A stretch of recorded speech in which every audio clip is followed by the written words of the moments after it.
பார்க்குற அனைத்து நண்பர்களுக்கும் என் அன்பார்ந்த வணக்கம். இன்றைக்கி நம்ம தங்க நகை கடைகளுக்கு போகும்போது எந்த அளவுக்கு உஷாராக இருக்கணும் அப்படிங்கிறத பற்றி தான் பார்க்க போகிறோம். முதல் விஷயம் என்ன அப்படின்னா, நம்ம எல்லாருக்குமே தங்கம் நகை வாங்கின அனுபவம் இருக்கும். சின்ன கடையாக இருந்தாலும் சரி, பெரிய கடையாக இருந்தாலும் சரி, நம்ம ஒரு டிசைன் பார்த்து பிடிச்சிருக்கு அப்படின்னு சொன்னோம்னா நமக்கு முதல்ல எஸ்டிமேஷன் போட்டு தருவாங்க. அதாவது இந்த தங்கத்தோட விலை, இந்த நகையோட விலை இவ்வளோ ரூபாய் அப்படின்னு சொல்லிட்டு நமக்கு எஸ்டிமேஷன் போட்டு தருவாங்க. அதுக்கப்புறம் ஒரு வார்த்தை சேர்த்து சொல்லுவாங்க, என்னென்னா பார்த்துக்கலாம், டிஸ்கவுண்ட் போட்டுக்கலாம், கம்மி பண்ணி தரோம் அப்படிங்கிற வார்த்தையை சேர்த்து சொல்லுவாங்க. ஸோ இது பெரிய பெரிய கடைகள்லேயும் கூட நடக்குது.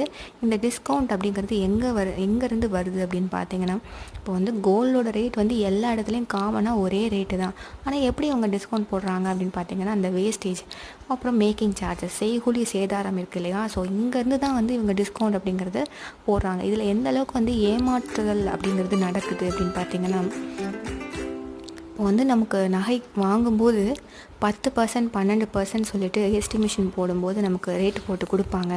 அதுக்கப்புறம் என்ன பண்ணுவாங்கன்னா, ஒரு 2000 3000 கம்மி பண்ணுவாங்க. நமக்கு என்ன ஃபீல் ஆகும்னா, பரவாயில்லையே இவ்வளோ ரேட்டு கம்மி பண்ணியிருக்காங்க அப்படின்னு தோணும். ஆனால் உள்ளே ஒழிஞ்சிருக்கிற உண்மை என்ன அப்படின்னு பார்த்தீங்கன்னா, அந்த வேஸ்டேஜோட பர்சன்டேஜ் கம்மி பண்ணியிருப்பாங்க. அவ்வளோதானே தவிர நமக்கு தங்கத்தோட ரேட்டெல்லாம் அவங்க எதுவும் கம்மி பண்ணலை. இப்போ இந்த மாதிரியான ஏமாற்றுதலேருந்து தவிர்க்கணும் இல்லை தப்பிக்கணும் அப்படின்னு நினச்சிங்கன்னா, ஒரு விஷயத்த ஃபாலோ பண்ணால் போதும். இப்போ ஒரு செயினோ, ஒரு கம்மலோ, ஒரு வளையலோ வாங்குறீங்க, எந்த ஒரு நகை வாங்கினாலும் சரி, இப்போ நகைக்கு எஸ்டிமேஷன் போட்டு தருவாங்க இல்லையா, ஸோ அதை கையில் வச்சுக்கோங்க. இப்போ ஒரு உதாரணத்துக்கு 38,000 போட்டிருக்காங்கன்னு வச்சுக்கோங்களேன். ஆனால் அன்னையோட தங்கத்தோட ரேட் ஒரு 3000 ரூபாய் ஒரு கிராமுக்கு. நீங்கள் ஒரு 10 கிராம் வாங்கியிருக்கீங்க அப்படின்னா, தங்கத்தோட ரேட்டை கணக்கிட்டு பாருங்கள். ஏற்கனவே நான் வீடியோ டீட்டெயிலாக போட்டிருக்கேன், அது டிஸ்கிரிப்ஷன் பாக்ஸில் இருக்குது. இப்போ நான் உங்களுக்கு சிம்பிளாக சொல்கிறேன். இப்போது ஒரு கிராம் தங்கத்தோட விலை 3000 ரூபாய், சரிங்களா? நீங்கள் 10 கிராம் வாங்கியிருக்கீங்க. அப்போ என்ன பண்ணணும்னா, 10 × 3000 போட்டிங்கன்னா 30,000 ரூபாய் வருது இல்லையா? ஆனால் உங்களுக்கு எஸ்டிமேஷனில் எவ்வளோ போட்டிருக்காங்க? 38,000 போட்டிருக்காங்க. அப்போ என்ன பண்ணணும்னா, 38,000ல் 30,000 போச்சுன்னா மிச்சம் 8,000 இருக்கு இல்லையா? ஸோ இதை நீங்கள் கடைக்காரர்கிட்ட கேட்கணும், எவ்வளோ வேஸ்டேஜ் போட்டிருக்கீங்க, எவ்வளோ மேக்கிங் சார்ஜஸ் போட்டிருக்கீங்க, எத்தனை சதவீதம் போட்டிருக்கீங்கன்னு கேட்கணும். ஒருவேளை அவங்க அதிகமான அளவுக்கு வேஸ்டேஜ் போட்டிருக்காங்க, மேக்கிங் சார்ஜஸ் போட்டிருக்காங்க அப்படின்னா, நீங்கள் என்ன பண்ணணும் அப்படின்னா, என்ன இவ்வளோ வேஸ்டேஜ் போட்டிருக்கீங்க, கம்மி பண்ணி கொடுங்க அப்படின்னு கேட்டிங்க அப்படின்னா, மேக்ஸிமம் ஒரு 80% கடைகளில் கம்மி பண்ணி தராங்க. ஆனால் நம்ம தெரியாத ஆள் போனோன்னு வச்சுக்கோங்களேன், அவங்க இஷ்டத்துக்கு ஒரு வேஸ்டேஜ் போட்டு கொடுப்பாங்க. இப்போ சதவீதம் நமக்கு தெரியாது, அவங்களாவே போட்டு கொடுப்பாங்க. இப்போ என்னோடய எக்ஸ்பீரியன்ஸ் கூட பார்த்தீங்கன்னா, நான் கடைக்கு போனப்போ நான் ஒரு செயின் வாங்கினேன். ஸோ எனக்கு எஸ்டிமேஷன் போட்டு கொடுத்தாங்க. அதுக்கப்புறம் டிஸ்கவுண்ட் பண்ணுறோம் அப்படின்னு சொன்னாங்க. ஃபர்ஸ்ட் எனக்கு நம்பிக்கை இல்லை, டிஸ்கவுண்ட்லாம் எப்படி பண்ண முடியும் அப்படின்னு சொல்லிட்டு. அப்புறம் பார்த்தா ஃபைனலாக பில் ஃபைனலைஸ் பண்ணும்போது எனக்கு 3000 கம்மி பண்ணியிருந்தாங்க. ஸோ எனக்கு ரொம்ப ஷாக் ஆகிடுச்சு.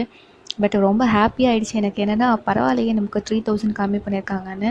ஸோ அதுக்கப்புறம் வெளியில் வந்ததுக்கப்புறம் தான் எனக்கு என் மூளை வேலை செய்ய ஆரம்பிச்சிச்சு. அச்சோ, வேஸ்டேஜ் நமக்கு அதிகமாக போட்டிருக்காங்க, அதுக்கப்புறம் கம்மி பண்ணுறேன்னு சொல்லிவிட்டு நமக்கு 3000 கம்மி பண்ணியிருக்காங்க அப்படின்றது. ஸோ நமக்கு கடைக்குள்ளே இருக்கிற வரைக்கும் நம்மளோட மூளை வேலையே செய்ய விட மாட்டாங்க. இந்த டிசைன் பாருங்கள், அந்த டிசைன் பாருங்கள், அதோடய நமக்கு ரேட் வேறு சொல்லிடுவாங்களா. நம்மளோட மூளை எப்படி வேலை செய்ய ஆரம்பிச்சிடும்னா, ஓகே நம்ம பட்ஜெட் இவ்வளோ, ஓகே நம்ம இதுக்கு எக்ஸ்ட்ரா வாங்கலாமா வேண்டாமா, அது மட்டும் இல்லாமல் நமக்கு வேறு டிசைன்ஸ் வேறு கண்டினியூஸாக காட்டிகிட்டே இருப்பாங்களா. நமக்கு எந்த டிசைன் வாங்குறதுன்னு நமக்கு புரியாது. ஸோ டிசைன்ஸை பார்த்துக்கிட்டு ரேட்டை யோசிச்சுக்கிட்டே நம்ம இவங்களோட பில் பற்றி நம்ம யோசிக்கிறதே கிடையாது. நம்மளோட பட்ஜெட் பற்றி யோசிப்போம், டிசைன்ஸ் பற்றி யோசிப்போமே தவிர நம்ம பில் பற்றி யோசிக்கிறது கிடையாது. ஸோ இதெல்லாம் கடைகளில் யூஸ் பண்ணிகிட்ருக்காங்க. ஸோ ஷேராக இருக்கணும் நம்ம.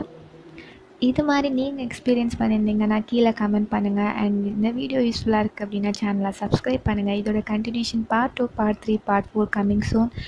அண்ட் வீடியோ பற்றின கருத்துக்களையும் தெரிவிங்க. நன்றி.